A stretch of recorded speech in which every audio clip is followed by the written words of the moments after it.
नमस्कार दोस्तों, स्वागत है आपका हमारे चैनल श्री भक्ति में। विष्णु पुराण अध्याय 9वां। महाराज दशरथ ने पुत्र कमोष्टि यज्ञ बिना किसी विद्य बाधा को पूरा कर लिया। यज्ञ कुंडल से अग्निदेव खीर का पात्र ले प्रकट हुए और उन्होंने यह पात्र राजा दशरथ को प्रदान किया। दशरथ ने यह खीर आदि आदि कौशल्य और कैकैया में बांट दी। राजा दशरथ के 3 रानियां थी, कौशल्य, कैकैया और सुमित्रा। कौशल्य और कैकैया ने अपने अपने हिस्से से थोड़ी थोड़ी खीर सुमित्रा को भी दी। चैत्र शुक्ल नवमी के दिन कौशल्या के गर्भ से विष्णु नीलमेघ कांति के साथ श्री राम के रूप में अवतरित हुए। कैकैया के गर्भ से विष्णु के शंख और के अंश लेकर भरत प्रकट हुए। शेषनाग का अंश लेकर स्वर्णिम वर्ण में लक्ष्मण तथा विष्णु के चक्र और गदा के अंश में माणिक कांति वाले शत्रुघ्न सुमित्रा के गर्भ से पैदा हुए। चैत्र शुक्ल नवमी को कौशल राज्य भर में रामनवमी के रूप में आनंदोत्सव मनाया गया। इतने में तीसरा चैत्र आ पड़ा। अयोध्या नगर में चक्रवर्ती दशरथ के ज्येष्ठ पुत्र का जन्मदिन बड़ी धूमधाम से मनाया गया। चैत्र पूर्णिमा की दुधिया चांदनी रात में दशरथ अपने महल में अपनी रानियों, चारों पुत्रों, मंत्री सुमंत्र, राजा बंधुओं तथा अंतर्गत सखा भद्र के साथ मिष्ठान भोजन करने लगे। कौशल्य राम को गोद में लिया, चंद्रमा को दिखाते हुए खिलाने लगी। रामचंद्र को लेकर जिद करने लगे और उसके लिए रोने लगे। उन्होंने कई प्रकार से मनाया गया, फिर भी उन्होंने रोना बंद नहीं किया। इस पर सुमंत्र ने एक आईना मंगवाया और उसमें चांद का बिंब दिखाया। तब राम प्रसन्नता के मारे उस आईने में चंद्र तथा अपने को देखते हुए रामचंद्र कहकर अपने नन्हे हाथों से तालियां बजाने लगे। उस दिन से रामचंद्र कहलाए। इसके बाद भद्र ने राम को गोद में लेकर आईने में दिखाते हुए पूछा, अब तो बताओ। तब राम ने उत्तर दिया, रामभद्र, इसलिए वे रामभद्र भी कहलाए। तभी लक्ष्मण, भरत तथा शत्रुघ्न रामचंद्र के पास आकर खड़े हो गए।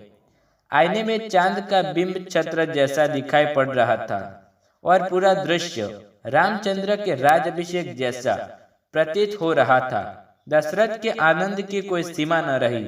तीनों माताएं फूल न समाई। राजकुमार धीरे धीरे बढ़ने लगे। लक्ष्मण छाया की बढ़ती सदा रामचंद्र के पीछे लगे रहते। उनके पीछे पीछे भरत और शत्रुघ्न जुड़वे भाई के समान एक साथ खेलते हुए चलते।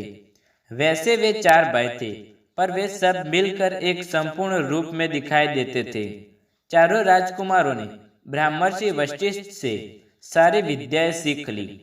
रामचंद्र जी ने छोटी अवस्था में ही समस्त शास्त्र, वेद, वेदांग, धर्मसूत्र, योग रहस्य आदि का ज्ञान प्राप्त कर लिया। वशिष्ठ ने एक दिन रामचंद्र को समझाते हुए कहा, रामचंद्र, तुम्हारे वंश का मूल पुरुष सूर्य है, तुम रविराम हो। इक्ष्वाकु वंश के सिरमौर तुम्हारे परदादा महात्मा रघु बड़े यशस्वी थे। तुम रघुकुल के चंद्र हो, रघुराम हो। महर्षि सूत नैमिषारण्य के मुनि को जब रामचंद्र का प्रसंग सुना रहे थे तो मुनियों ने इनके पूर्वजों का इतिहास विस्तार पूर्वक से जानना चाहा। तब महर्षि सूत ने उन्हें इस प्रकार सुनाने लगे।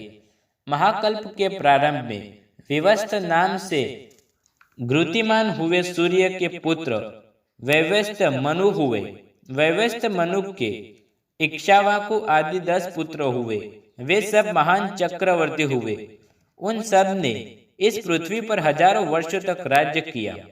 इक्ष्वाकु वंश में दिलीप और रघु बड़े ही प्रतापी धर्मात्मा चक्रवर्ती के रूप में यशस्वी हुए।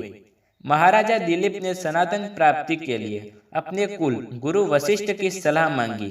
अनेक आदेश अनुसार राजा कामधेनु की अंश नंदिनी की बड़ी श्रद्धा भक्ति के साथ सेवा अर्चना करने लगे।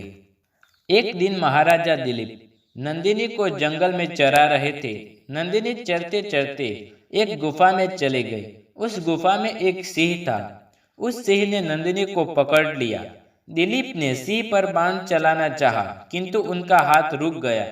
सिंह ने कहा, हे राजन, यह गाय मेरे लिए आहार बनकर आई है।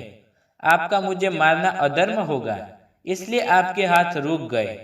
इस पर दिलीप ने कहा, तुम नंदिनी के बल ने मुझे खा लो, किंतु इसे छोड़ दो। राजा के मुख पर यह उत्तर सुनकर सिंह अदृश्य हो गया। नंदिनी राजा दिलीप की भक्ति पर प्रसन्न होकर बोली, महाराज, मैंने ही माया से आपको यह दृश्य दिखाया है।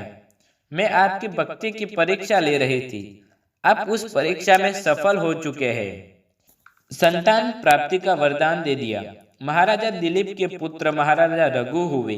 ये दानवीर के रूप में विख्यात हुए। एक बार एक तपस्वी राजा के अतिथि बनकर आए। उनके मन की कामना को बाप कर राजा अपनी रानी को उस तपस्वी के आश्रम में छोड़ आए। तपस्वी ने अपनी गलती मानकर बड़ा पश्चाताप किया और भक्तिभाव पूर्वक रानी के चरण स्पर्श कर राजमहल में भिजवा दिया। महाराजा रघु ने एक बार दान में दी हुई चीज को वापस लेने से इनकार कर दिया। इस पर रानी ने राजा से निवेदन किया कि इससे अच्छा यह है कि आप मेरा सिर काट ले। इस पर रघु ने सचमुच रानी का सिर काटने के लिए तलवार चला दी, किंतु यह क्या, तलवार सिर पर स्पर्श करते ही फूल बनकर बिखर गई। देवताओं ने उस राज्य दंपति की निष्ठा और कर्तव्य परायणता पर प्रसन्न होकर उन पर फूलों की वृष्टि की। महाराज रघु ने अपनी सारी संपत्ति दान कर दी और जब धन न रहा तब कुबेर के पास गए। कुबेर ने आदर पूर्वक उनका स्वागत किया और उनकी इच्छा के अनुसार धन देकर विदा किया। रघु ने सारा धन याचकों में बांट दिया। महाराज रघु के पुत्र थे अज। महाराजा अज बड़े शूरवीर और पराक्रमी थे। एक बार स्वयंवर में भोजराज की पुत्री इंदुमती ने उन्हें वर लिया। राजा अज इंदुमती के साथ लेकर चल पड़े। एक दिन राजा अज इंदुमती के साथ उद्यान में घूम रहे थे। तभी आकाश मार्ग से नारद जी जा रहे थे। अचानक उनकी वीणा से लिपटी देवलोक की पुष्पमाला हवा में उड़ती हुई आई। वहां आई और इंदुमती के कंठों में जा पड़ी। इससे इंदुमती की उस घड़ी मृत्यु हो गई। राजा अज पत्नी की मृत्यु देख शोक में रोने लगे। तभी नारद वहां प्रकट हुए तथा राजा को उन्हें इंदुमती के पूर्व जन्म की कहानी सुनाई। एक बार तृणाविंदु ऋषि की तपस्या भंग करने के लिए इंद्र ने हरिणी नामक अप्सरा को भेज दिया था। इस पर ऋषि ने हरिणी को मानवीय जन्म का श्राप दे दिया। हरिणी के अनुरोध करने पर ऋषि ने श्राप से छूटने का उपाय भी बताया। स्वर्ग की पुष्पमाला के उसके कंठ में पड़ती है तो इंदुमती को सुरबाला होने की याद हो आई, इसलिए वह देवलोक वापस चली गई। राजा अज के पुत्र थे दशरथ। ये देवानुसार संग्राम में देवता की सहायता करने के लिए जाया करते थे।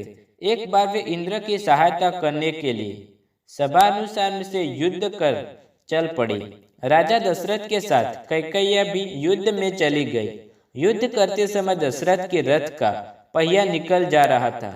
कैकेयी ने अपनी उंगली को धुरी में डालकर पहिए को रथ से निकालने से बचा लिया। रानी की वीरता से प्रसन्न होकर राजा दशरथ ने उसे 2 वर देने का वचन दिया।